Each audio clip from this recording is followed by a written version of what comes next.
Kita ke berita lainnya, Tribuners. Usut perkara dugaan korupsi dana Bansos Dinas Koperasi Malteng, saksi berpotensi dipanggil ulang. Kejaksaan Negeri atau Kejari Maluku Tengah masih mengusut dugaan korupsi dana bantuan sosial atau Bansos tahun anggaran atau TA 2023 senilai 9,7 miliar.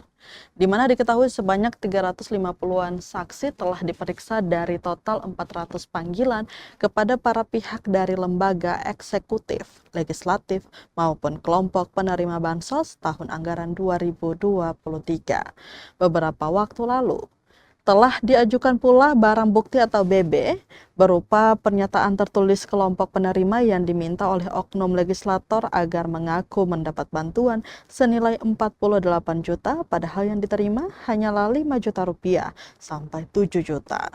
Berdasarkan konfirmasi Tribun Ambon.com dengan kasih intelijen Kejari Maluku Tengah, Yuda Warta menuturkan jika diperlukan keterangan tambahan maka akan dipanggil lagi.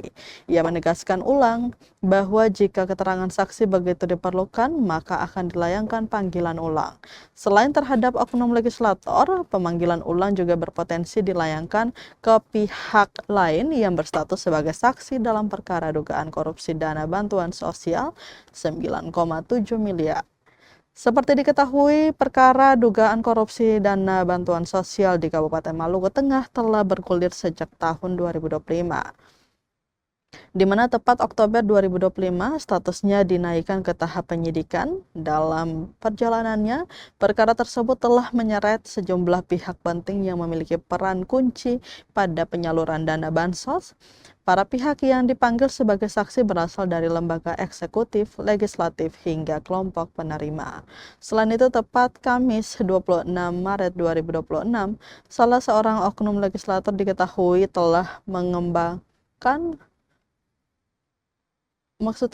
mengembalikan uang senilai 200 juta rupiah yang diserahkan kepada Kejari Maluku Tengah.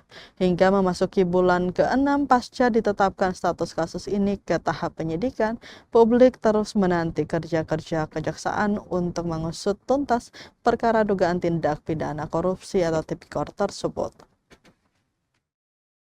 Foto.